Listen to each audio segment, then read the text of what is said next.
This is a tutorial for Alhambra, which is a classic Euro where you are building a city or Alhambra and trying to get the most of different colors of buildings and make combos and make your walls as long as possible until you hit 3 scoring rounds, which then score majorities and determine who wins the game.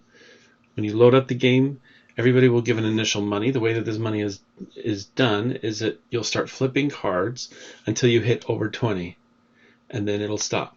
So while this player and myself got only 3 cards, this player got 6 cards because they got a lot of load cards. You just go until you hit 20.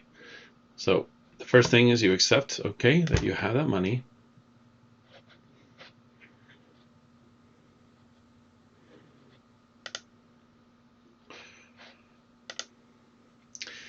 And then you are presented with a few things. So here is the money that is yours up here. This is, if you were playing physical, that would be money in your hand. This is the money available in the market that you are able to draw as one of your options. These are the buildings that you were able to build.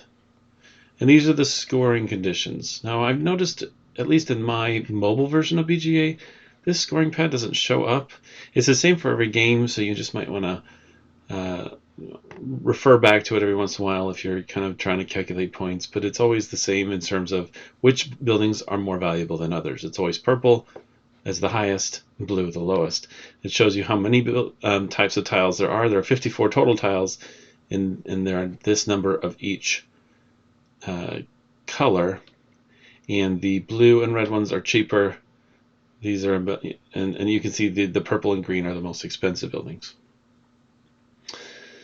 And then this is your Alhambra. You start with a fountain in the middle, and everything has to be built around that. We'll talk about building rules in just a minute. So on your turn, you can do 3 things. We'll talk about 2, and then we'll get to a point where I'll show you what that third option is. The first thing you can do is take money. You can take money from up here. You can either take 1 card that is worth 5 or more, or you can take multiple cards that are worth up to 5. So in this case, there are some low cards. I could take a 4 and a 1, or a 3 and a 1, but I could not take a 3 and a 4. If there's a 6 or a 7 or 9, you would only take that card. That's number 1. That's the first thing you can do. The second thing you can do is buy a building. Now, a few things to remember about the buildings. So these numbers are the costs of the buildings, and the buildings have colors on them, and that determines the color majority that you have. However, these colors do not determine what money you need to buy them. That's what this is up here. So while in this case you need green money to buy this green building, that's just a coincidence. Here you need red money or orange money to buy this green building. This blue happens to be blue as well, again a coincidence, but this one needs yellow money to buy this red building. So when you're paying money, you look at this top row, and then the cost is 8, 6, 10, 4, and so forth. When you buy a building, you can either place it directly on your Alhambra, or you can put it here in this kind of reserve area. Typically you want to try to place it as much as possible, because that third option is you using the stuff out of your reserve, and so you kind of waste a turn if you have to pull it out. But sometimes it's necessary. Typically you're trying to put it directly in your Alhambra. There's another very important rule. If you buy a building for the exact cost, so in my case, if I paid 6 blue, because it's under the blue money, for this building, that's the exact cost, I get to take another action. That could be another money action, that could be another building action, it could be the third option as well. Now notice, you could technically have up to 5 actions, because you buy exactly on multiple buildings, right? I buy this one exactly, and then say I had this orange 4 in my hand, I could buy this. Oh, no, I'm sorry. If I had a yellow 4 in my hand, I could buy this one exactly, and then I could do something else. Take money, buy a building, or the third option. So sometimes it's better to wait to buy a building until you have that exact change, because it gives you that extra move. Sometimes you really need that building and you'll buy it even with inexact change.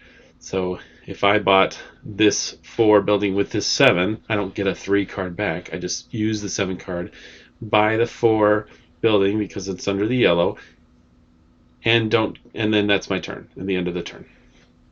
Okay, when you buy a building, or after you're done buying your buildings, because you might have multiple buildings, you have to place buildings, again, either in your Alhambra or in your reserve. There are a few rules about placing buildings. Number 1, it has to be adjacent, orthogonally, to another building that exists or to your fountain. So any of these could go in one of these 4 spaces next to the fountain. Almost. Second rule is, see these black borders? These borders are walls. Walls can touch other walls, but they cannot touch blank sides. You can either have blank to blank or wall to wall. You cannot have wall to blank. So in this case, this one right here with this sidewall here could not be put over here because that would be a wall to a blank. Third, you have to be able to walk as if you were a little meeple or a person from your fountain to the newly placed building without hitting a wall or going outside of your Alhambra. So if there are walls blocking your Alhambra, then you cannot place it. If like say you had one here, like this one right here, you put it here and it had a wall here and a wall here, you would not be able to place one on top of it for multiple reasons. One, you can't do wall to blank, but also because you wouldn't be able to get to it because there'd be a wall separating it. You'll see a little bit when we get later into it. But that's an important rule. Third, you can't, I think I mentioned it has to be orthogonal, so no diagonals. I don't know if we're third or fourth. But another rule is you cannot make holes in your Alhambra. So you cannot surround an empty space with a tile. All right, so those are the basic 2 actions. I'm going to skip forward in the game so I can show you what the third action looks like. Okay, here we are actually almost to the end of the game. You can see I've been building out my Alhambra, and so have my opponents. And we've gone through a couple of scoring rounds. So let me first talk about scoring rounds, and then I'll talk about that third, transform their Alhambra, or transform your Alhambra action. So there are 2 cards in this deck, one about 1/3 of the way through, one about 2/3 of the way through, that will pop up. When the first one pops up, you do a scoring round for number 1. In this case, you're looking at just majorities, and whoever has the most gets that many points. So in this case, for instance, I have the most blues. You can see over here who has the most of each. You don't have to go and count. That's nice of them here to track that out for you. So I have the most blues, reds, and that's it. I have second place in purples. Whereas this person has the most whites and greens, and this person has the most purples. It'll go through each one, and it'll see who has the most and give them that many points. If it's a tie, it will split the points in this first round. So if 2 people have the same amount of red, they each get 1 point. If they have the same amount of blue, this is split and rounded down, so nobody gets any points. In the second round, same thing, but you are awarded for first place and second place. So if you have the second most, you get points as well. If somebody ties for first place, so that means they're first and second place, it adds up their positions together. So if 2 people tie for blue as the most in the second round, it would say 8 plus 1, which is 9, divided by 4, or divided by 2, 4.5 rounded down. So each person would get 4. At the end of the and then at the end of the game, you get points for all 3 places. And again, if 2 people tie, you take what their 2 places are, add the scores together, and then divide by 2. Or if they all tie for the same, you add them all up, divide by 3, round down. At each of these scoring points, these scoring rounds, you will score your longest road. 1 point per length on your longest road. Sorry, not longest road. I'm thinking Catan. Longest wall. And so you can see here, I've got a wall here that's connecting all the way over and around here. These walls that come internally when you've done like a wall-to-wall, these do not count towards your longest wall. So in this case, it would be 1, 2, 3, 4, 5, 6, 7, 8, 9, 10, 11, 12, 13, 14, 15, 16. And in fact, it calculates it there for you, so 16. So if I were to end the game now, in my third scoring round, I would get an extra 16 points for my wall. Okay, let's talk about the final option. So you can see I have one here in my reserve. Instead of taking money or buying a building, I can fidget with my reserve here. So I can do three things. I can take one here and put it in my Alhambra. I can take any one from here and stick it in my reserve, just remove it, or I can swap. And in fact, that's what I do in the next round. But let's let my opponent here finish their turn. Note that they just paid 10 blue exactly for this blue. So they get to go and take another round. So they take money and the building. Then it's my turn. And I decide to... What did I do? I think I just decided to replace it. Like I could have paid exactly that because I have blue too, but I don't have anywhere to put it, so it would just end up here. So I replace that one with that one, because then I'm going to eventually put this one over here to extend my wall too.